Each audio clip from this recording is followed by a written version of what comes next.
Bismillahirrahmanirrahim. Sebelumnya Assalamualaikum warahmatullahi wabarakatuh. Waalaikumsalam warahmatullahi wabarakatuh. Alhamdulillah wa syukurillah wa la haula wa la quwata illa billah. Yang kami hormati Bapak, Ibu, Guru, rekan-rekan seperjuangan SMP Muhammadiyah Al-Mujahidin. Terima kasih atas kehadirannya pada kesempatan siang hari ini. Alhamdulillah pada kesempatan siang hari ini kita bisa bertemu di ruang meeting untuk melakukan diseminasi budaya positif yang berada di SMP Muhammadiyah Al-Mujahidin.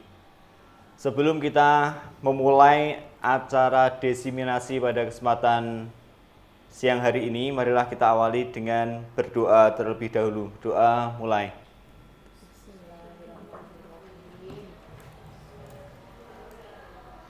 Oke, Bapak Ibu, mohon maaf, barangkali ini adalah diseminasi budaya positif yang kedua, yang sebelumnya sebenarnya sudah pernah dipresentasikan oleh Bu Patrit sama Bu Rias beberapa minggu yang lalu. Kemudian yang saya sampaikan di sini adalah mungkin terkait dengan pelaksanaan yang berada di dalam kelas maupun sebagai pengingat. Barangkali ada Bapak Ibu yang lupa terkait apa yang disampaikan oleh Bu Rias sama Bu Patrit kemarin, ataupun menambah pengetahuan baru bagi Bapak Ibu yang mungkin belum tahu terkait dengan budaya positif. Baik, untuk membuat acara pada kesempatan siang hari ini menjadi lancar, ya kan, kita membuat kesepakatan forum diseminasi terlebih dahulu. Ada yang mau menambahkan dari sana? Jadi kita sistemnya santai mawon nggih. Sambil diskusi dan ngobrol saja. Yang pertama, menjadi pendengar yang baik. Kedua, menghormati peserta yang sedang berbicara. Tiga, aktif dalam kegiatan. 4, angkat tangan ketika hendak berbicara atau menyampaikan pendapat. 5, boleh makan dan minum apabila membawa makanan. Sayangnya tidak ada, mohon maaf tidak disediakan oleh panitia. Ada yang mau memberikan masukan? Musim kemarau ya, kering ya. Sebenarnya acara ini dua acara sekaligus Bapak Ibu. Jadi yang pertama adalah sebagai kegiatan komunitas belajar BISMA, ya kan? Bagi Bapak Ibu mungkin BISMA itu adalah akronim yang asing gitu kan. BISMA itu pencetusnya adalah Bu Isma dan Bu Omi sebenarnya. Iya. Gitu Bu Isma. Singkatan dari BISMA adalah belajar ilmu sepanjang masa. Ya kan? Bahkan malah yang pencetusnya itu tidak ikut dalam pengurus inti. Hanya saya dan Bu Omi saja yang jadi pengurusnya. Yang kedua adalah terkait dengan acara guru penggerak ya. Jadi ini adalah diseminasi yang memang harus dilakukan dan minta bantuan Bapak Ibu sekalian. Nah, mungkin bisa ditambahkan yang lain kesepakatan kelasnya. Nopo Pak Sum? Oh, cukup. Jadi insya Allah ini nanti selesai pukul 4, jadi pulang bisa langsung absen. Enggak bercanda, nanti selesai langsung kita akhiri mohon. Insya Allah nanti ya kurang lebih 30-40 menit selesai lah. Baik Bapak Ibu, untuk mencairkan suasananya, ya kan, kita melakukan ice breaking terlebih dahulu. Ice breakingnya sederhana.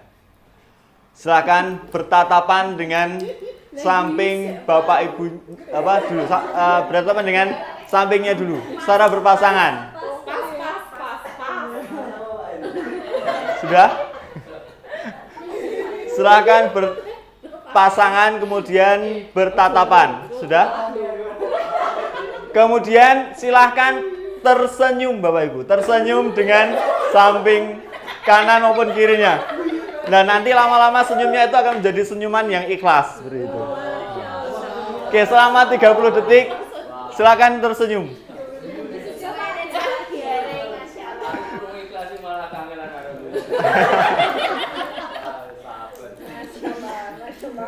Oke, sudah tersenyum? Sudah. Oke, alhamdulillah. Mau ice breaking lagi?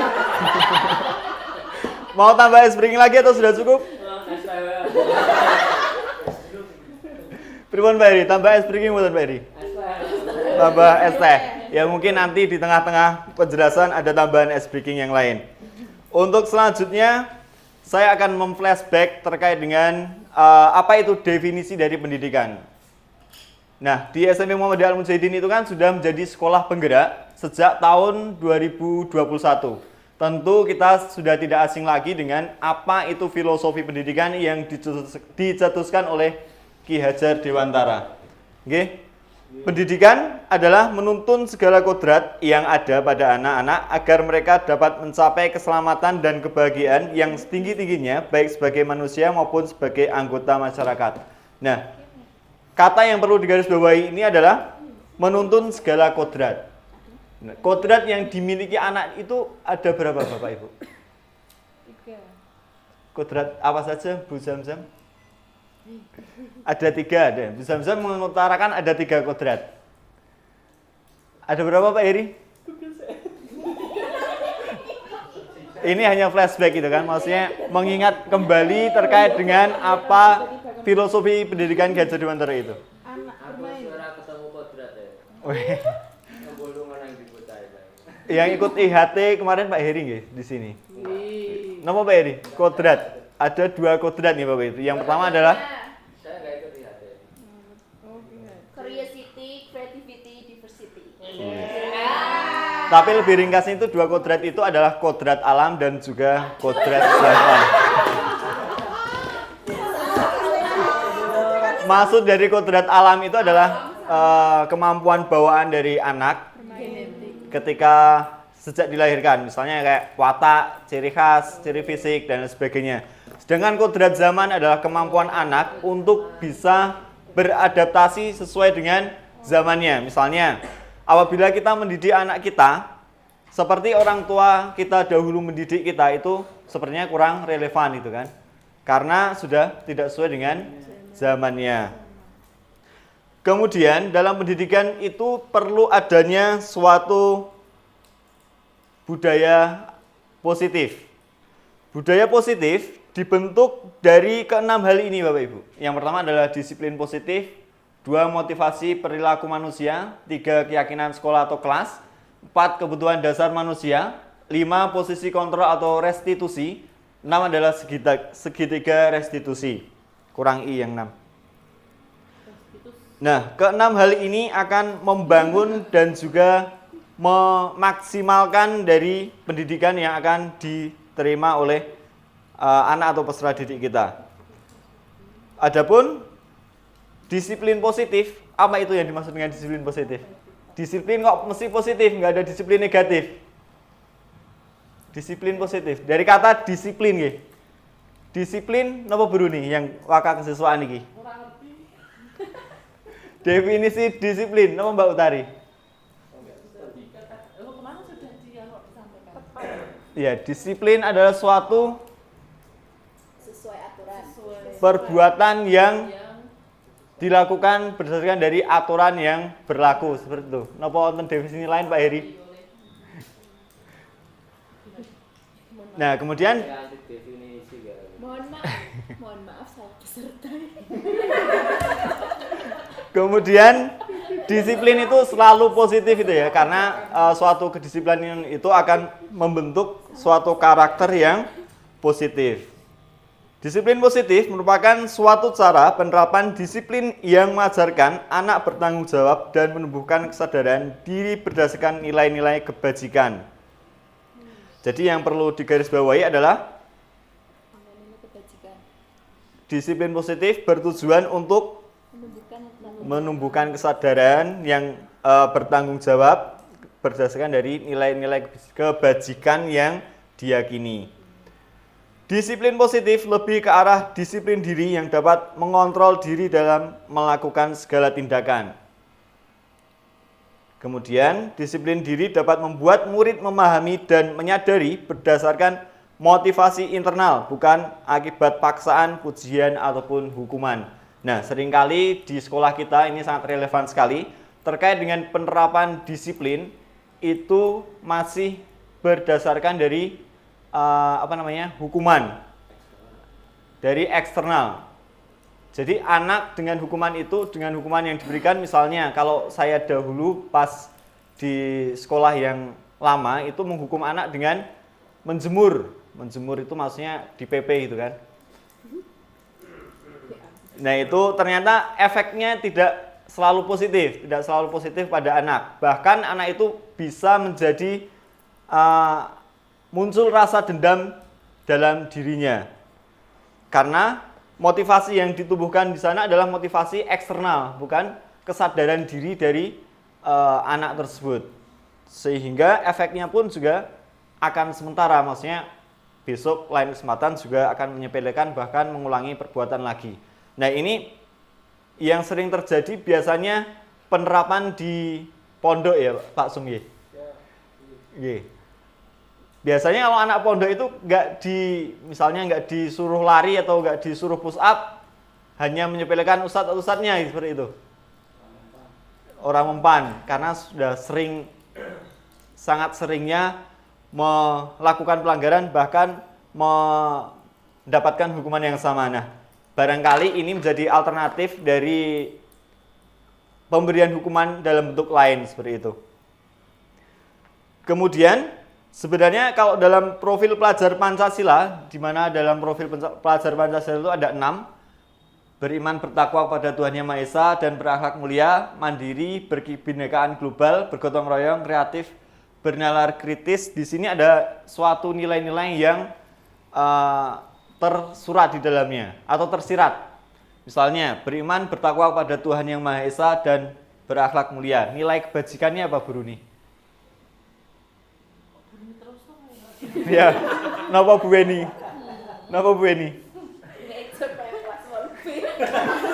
Beriman, bertakwa kepada Tuhan Yang Maha Esa dan berakhlak mulia. Nah, kira-kira dari profil pelajar Pancasila itu nilai kebajikan apa yang dimunculkan? Kreatif. Berkebinekaan. Yang satu dulu, yang beriman. Sabar dulu. Beriman, bertakwa pada Tuhan Yang Maha Esa dan berakhlak mulia. Nilai kebajikannya adalah religius mungkin ya. Iman dan bertakwa. Kemudian mandiri. Dari itu malah justru Pak Ismuba. Ya, apa Pak Ismuba, Pak Heri. Mandiri. Nilai kebajikannya adalah bertanggung jawab, ya kan? Maksudnya kalau apabila mengerjakan tugas secara mandiri seperti itu. Berkebinekaan global, menghargai orang lain, toleransi, bergotong royong, kerjasama, kreatif, bisa inovatif ya, muncul suatu inovasi. Benar kritis? Benar kritis? Pikiran kritis. Iya apa Pak? Nilai kebajikannya apa Pak? Benar kritis apa ya? Kritis. Memunculkan ide-ide, berarti masuk ke kreatif ya Bu?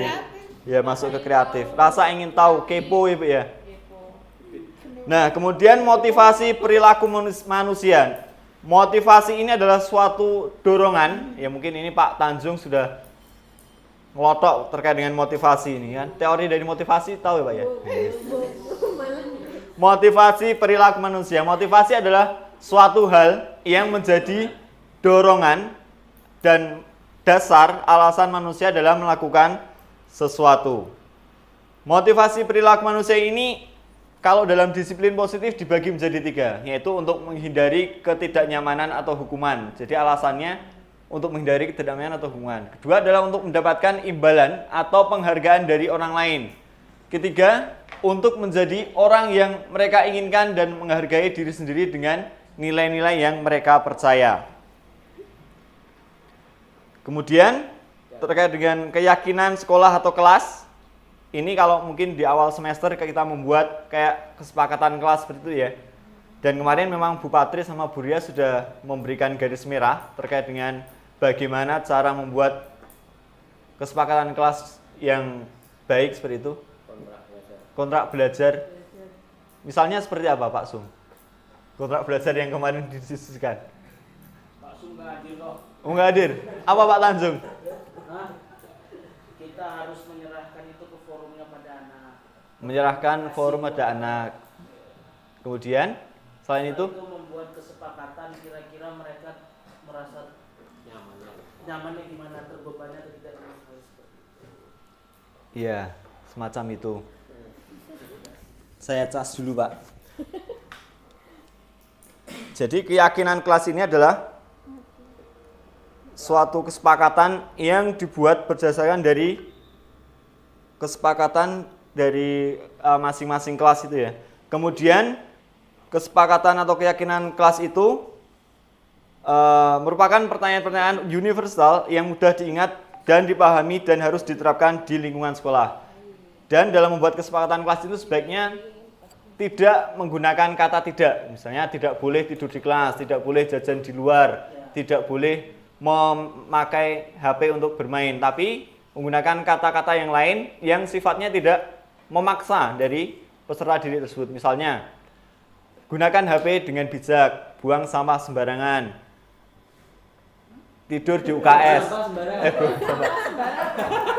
Maksudnya buang sampah pada tempatnya. Saya revisi, Pak. Oke, alhamdulillah kalau tidak ngantuk itu merupakan suatu ice breaking sebenarnya. Kemudian contoh-contoh yang lain banyak, misalnya menyapa guru apabila bertemu, tegur sapa dan sebagainya. Kemudian yang bisa mengingatkan anak-anak untuk melakukan hal tersebut sebenarnya bukan hanya tugas dari kesiswaan, tapi semua guru yang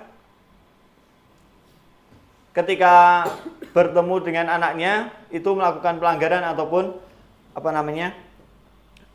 melihat suatu hal yang kurang sesuai dengan keyakinan kelas yang disepakati bersama. Kemudian terkait dengan kebutuhan dasar manusia, ini saya mau tanya terlebih dahulu, kira-kira Bapak Ibu sebagai manusia seutuhnya itu kebutuhan apa saja yang dibutuhkan? Makan, minum, tidur, Papan, sandang, pangan. nggih. Lulus. Fulus. Itu utama Bang Ibu. Tuan krep. Nah, dari peserta didik kita pun juga sebenarnya di sini memiliki berbagai kebutuhan khusus. Di sini ada beberapa nggih.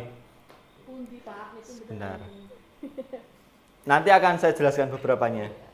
Pernyataannya adalah ketika seorang murid melakukan suatu perbuatan yang bertentangan dengan nilai-nilai kebajikan atau melanggar peraturan, hal itu sebenarnya dikarenakan mereka gagal memenuhi kebutuhan dasar mereka. Misalnya, apabila ada peserta didik full day yang ketika dia pagi-pagi datang ke sekolah, dia merasa ngantuk gitu kan. Ngantuk, kemudian daya konsentrasinya rendah. Nggih, mohon maaf ada kesalahan teknis. Insya Allah ini akan segera usai. Sebelum jam 4 segera usai insya Allah. Tadi saya lanjutkan terkait dengan anak full day tadi. Berarti kebutuhan dasar yang tidak terpenuhi apa Bu kira-kira? Makan ya, mungkin bisa jadi tidur karena dia mungkin begadang. Atau rasa nyaman itu kan, dia kurang terpenuhi. Kemudian rasa kasih sayang, misalnya ketika mau berangkat ternyata uring-uringan dengan orang tua, itu perlu kita gali lebih dalam dahulu sebelum menjudge. Misalnya, alah si A ki gaweane gur turu wae ning kelas, tapi kita tidak tahu masalah yang mendasar apa yang tidak terpenuhi di dalam diri siswa tersebut. Nah, kebutuhan dasar manusia, terutama dari peserta didik kita, itu ada 5. Yang pertama adalah kebutuhan untuk bertahan hidup. Kemudian kesenangan. Ketiga, kebebasan. 4, penguasaan. Dan kelima adalah kasih sayang. Dan kesemua ini harus dipenuhi semua sebenarnya. Nah, ini adalah suatu studi kasus yang bisa kita cermati bersama. Bapak Eka adalah wali kelas 9B, kebingungan menghadapi perilaku salah satu muridnya yang bernama Budi. Sejumlah siswa mengeluhkan bahwa Budi sering memaksa mereka untuk memberikan bekal makan siang. Jika Anda berada dalam posisi Pak Eka, apa yang akan Anda lakukan? Menurut Anda, apa yang mungkin menjadi alasan Budi berperilaku seperti itu? Ada yang bisa mengutarakan pendapat? Bu Enggar?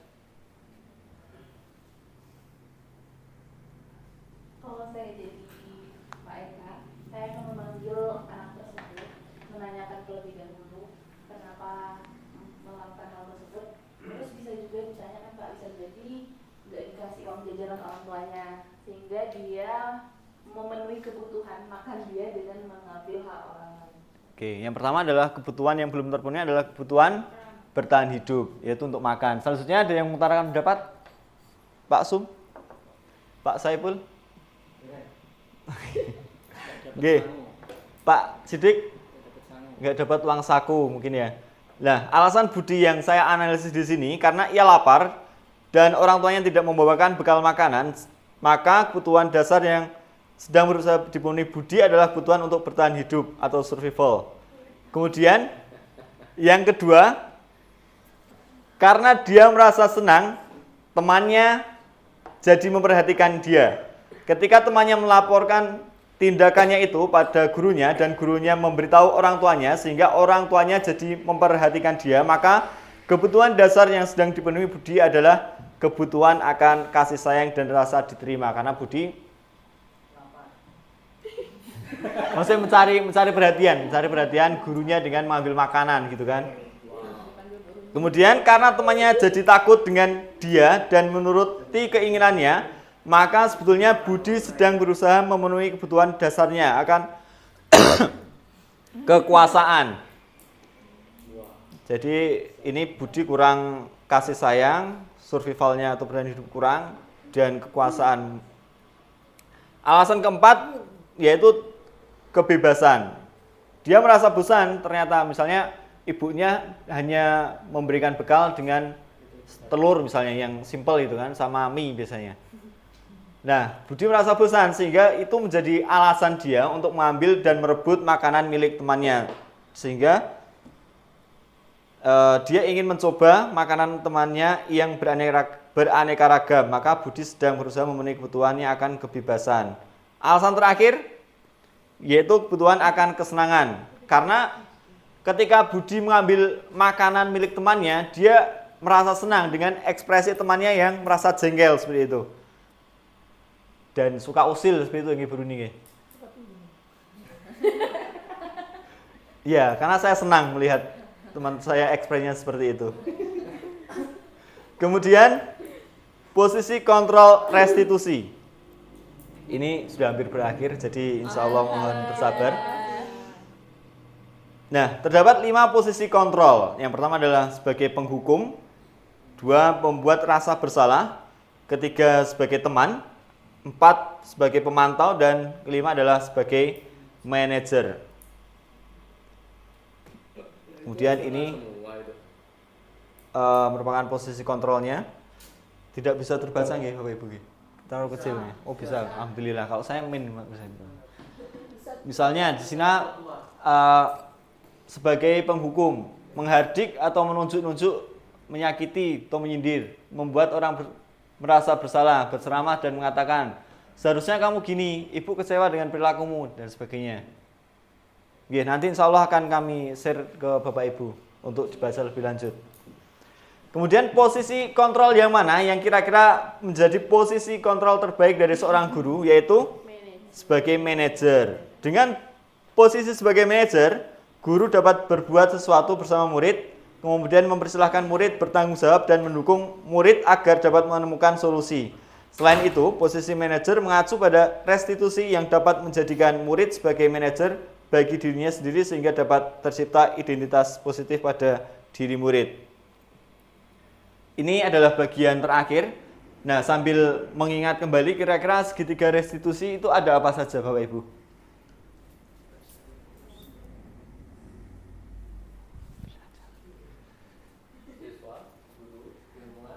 Segitiga restitusi. Katanya kemarin sudah dijelaskan Bu Ria sama Bu Patrit.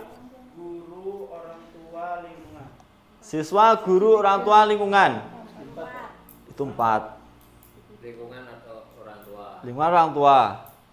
Kemudian Guru sama siswa. guru, siswa. Terus terakhir Ya udah. salah. Jadi segitiga restitusi ada 3. Yang pertama adalah menstabilkan identitas. Kedua adalah validasi tindakan yang salah. Ketiga adalah menanyakan suatu Undang-undang ya. keyakinan. Jadi ini adalah segitiga restitusi untuk mengatasi. Aku bahasa Inggris, semua aku bahasa Inggris. Ini pakai bahasa Indonesia, Pak. Restitusi bahasa Indonesia. bahasa Indonesia. Oh, ya. Kata serapan. Wih. Kalau yang di kampus 2 itu riastuti, Pak. Arti restitusi apa? Restitusi. Peraturan. Nggih. Bahasa Indonesia. Wah, kacau nih bahasa Inggrisnya. Nggih, kita lanjutkan mawon. Pokoknya istilahnya segitiga restitusi ya, Fit. Memang dari sananya, Pak. Selesai kalau udah pokoknya selesai. Nggih. Yang pertama menstabilkan identitas dan ini memang harus urut ya. Proses dalam pemecahan masalahnya adalah seperti ini dan harus urut. Menstabilkan identitas. Menstabilkan identitas dilakukan berdasarkan prinsip bahwa membuat kesalahan adalah bagian dari proses pembelajaran yang nantinya akan menggeser identitas gagal ke arah identitas sukses. Misalnya dalam suatu kasus, saya menemukan anak yang sedang jajan di angkringan, padahal pada waktu itu tidak ada jam olahraga. Maka dalam langkah menstabilkan identitas saya adalah menjelaskan kepada peserta didik tersebut bahwa apa yang kamu lakukan itu sebenarnya sah-sah saja gitu kan. Nggak apa-apa kamu jajan di sini. Seperti itu. Namunnya itu berada di langkah kedua. Ini yang langkah-langkah yang menstabilkan identitas tadi. Berbuat salah itu hal yang manusiawi, tidak ada manusia yang sempurna, dan lain sebagainya. Langkah yang kedua adalah validasi tindakan yang salah. Namun, tindakanmu itu sebenarnya salah. Kamu boleh melakukan transaksi dan jajan es teh di angkringan, tapi tidak pada saat jam pelajaran efektif, ada waktunya tersendiri. Itu adalah tindakan yang salah. Kemudian langkah yang ketiga adalah menanyakan keyakinan. Menanyakan keyakinan dilakukan dengan memberi pertanyaan-pertanyaan bermakna pada murid atau anak untuk munculkan motivasi secara intrinsik sehingga mampu mengaitkan keyakinan dengan tindakan yang salah. Dalam langkah ini berarti apa yang dilakukan Bapak Ibu? Iya, bertanya. Kira-kira apa yang kamu lakukan itu betul atau enggak, gitu kan? Kalau kamu menyadari itu hal yang salah, terus kamu mau melakukan apa? Maksudnya tindak lanjut apa yang akan kamu lakukan? Sehingga dengan demikian muncul motivasi dalam diri seorang anak itu untuk tidak melakukan perbuatan yang sama kembali. Ini langkah-langkah yang ketiga, menaikkan keyakinan. Kamu pasti punya alasan mengapa melakukannya. Apa yang penting bagi kamu? Kamu boleh tetap berusaha menjaga sikap itu, tapi tambahkan sikap yang lain yang baru.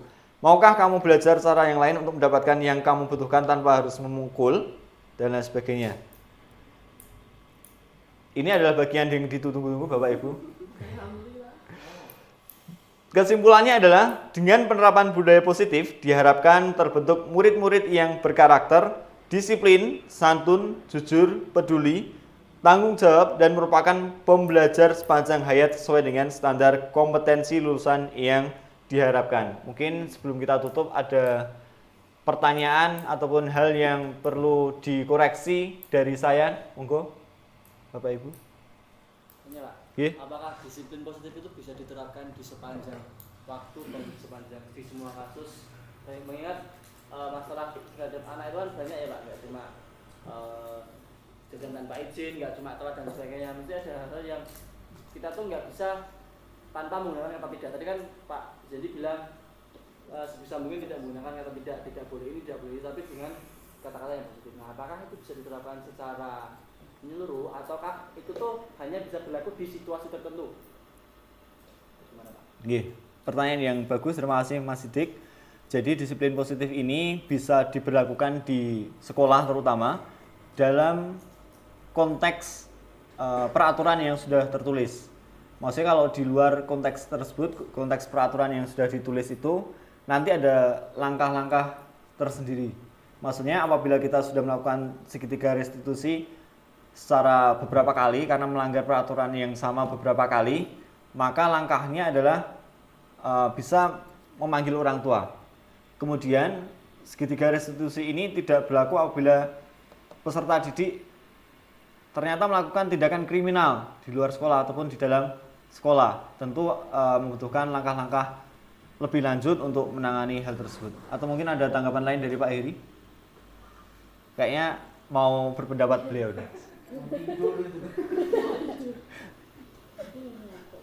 Bagaimana Pak Eri? Kalau menurut pendapat saya seperti itu.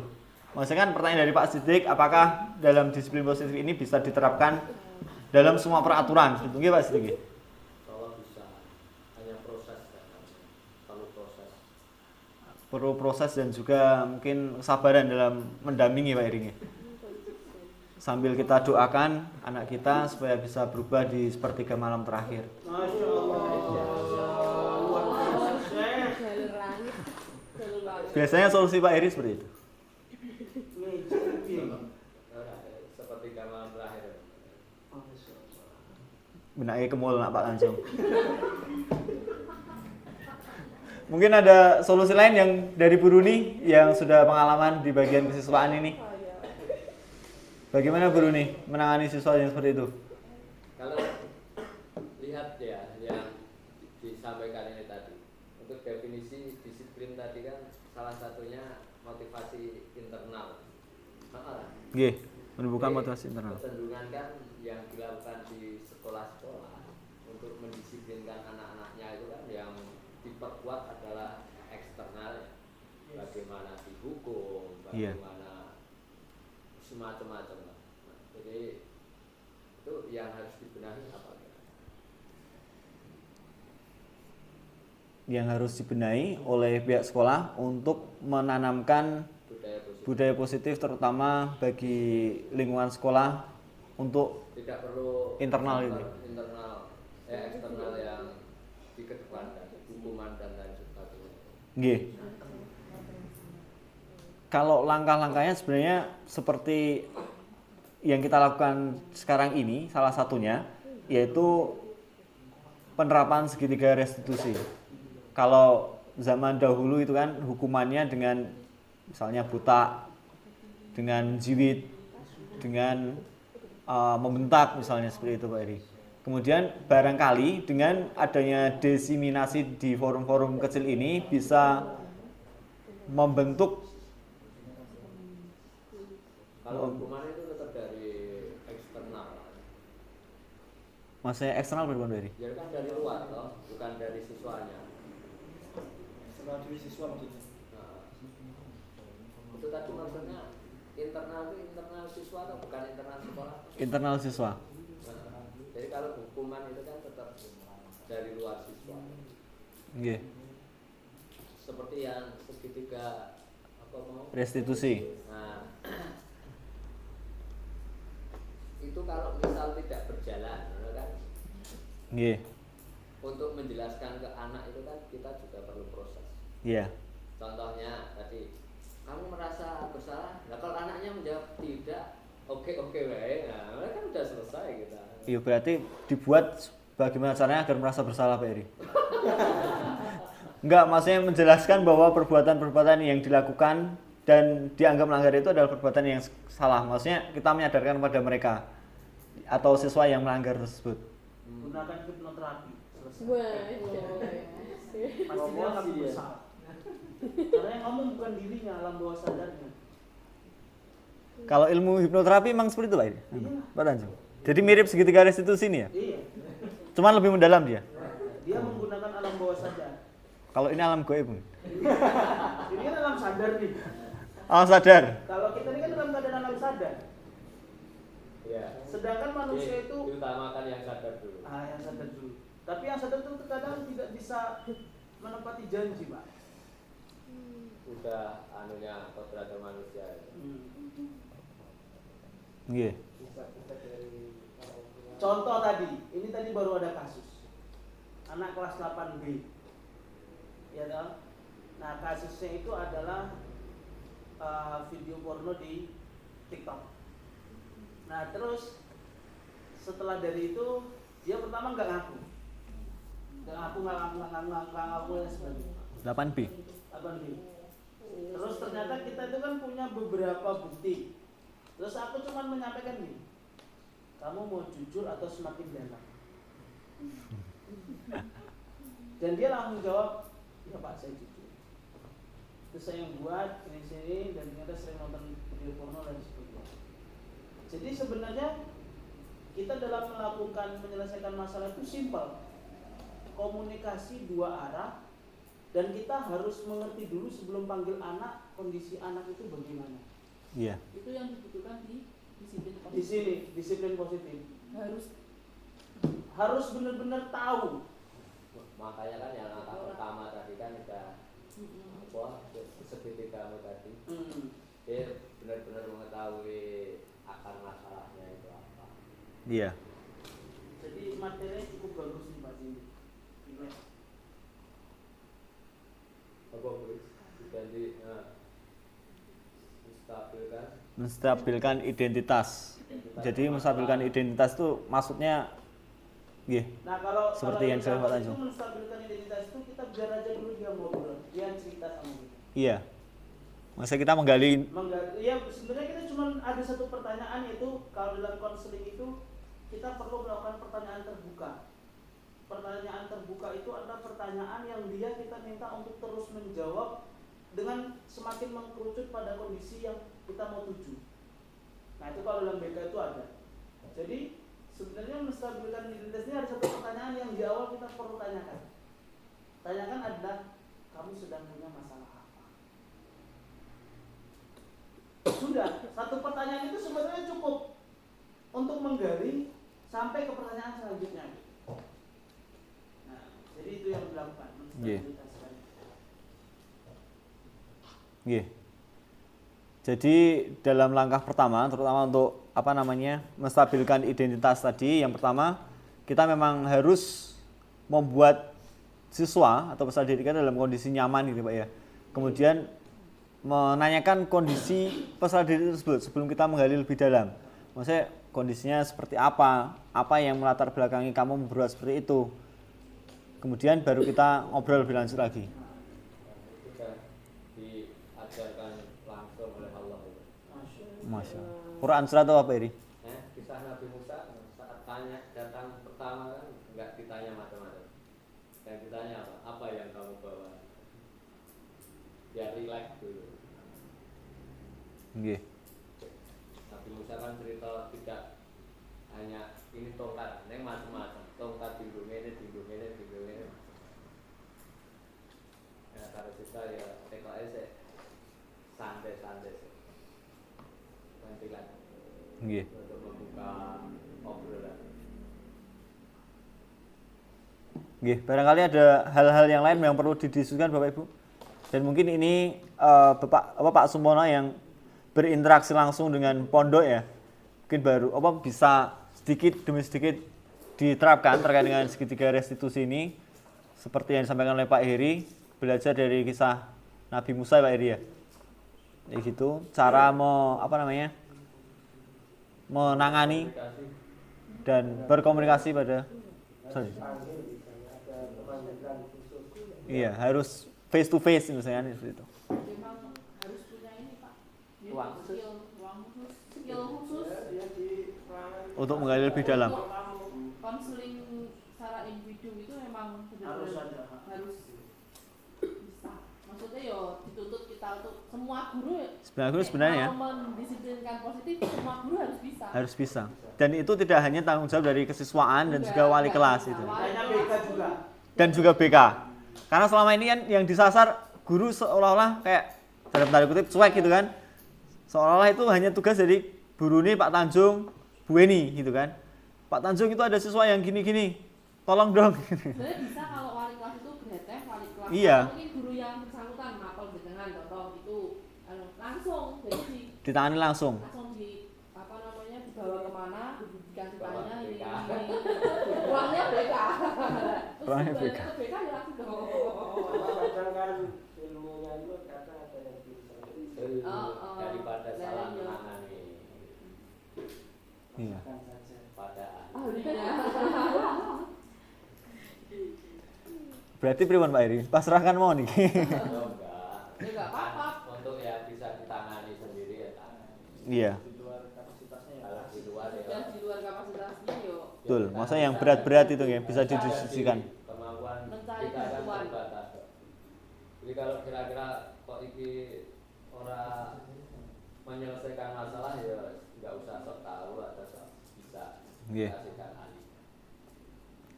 Jadi segitiga restitusi ini masih ada batasan seperti ini. Masih batasannya adalah batasan dari kemampuan guru itu sendiri dalam memecahkan masalah. Maksudnya kalau masalah-masalah berat ya perlu kita diskusikan dan juga kita musyawarahkan bersama.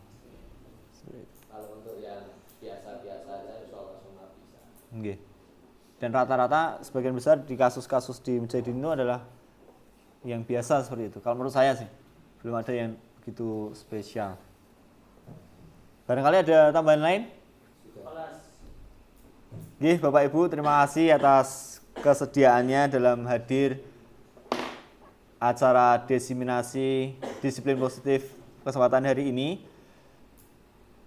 Harapannya adalah Bapak Ibu bisa menerapkan disiplin positif sedikit demi sedikit di lingkungan kita sebagai Muhammadiyah Al-Mujahidin sehingga bisa tercipta suatu budaya positif, di mana budaya positif ini nanti akan menghasilkan peserta didik yang produktif, komunikatif, dan juga kreatif sehingga bisa menghasilkan lulusan seperti yang kita harapkan, yaitu peserta didik yang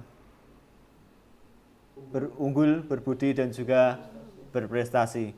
Terima kasih, mohon maaf apabila ada kesalahan dari saya. Assalamualaikum warahmatullahi wabarakatuh.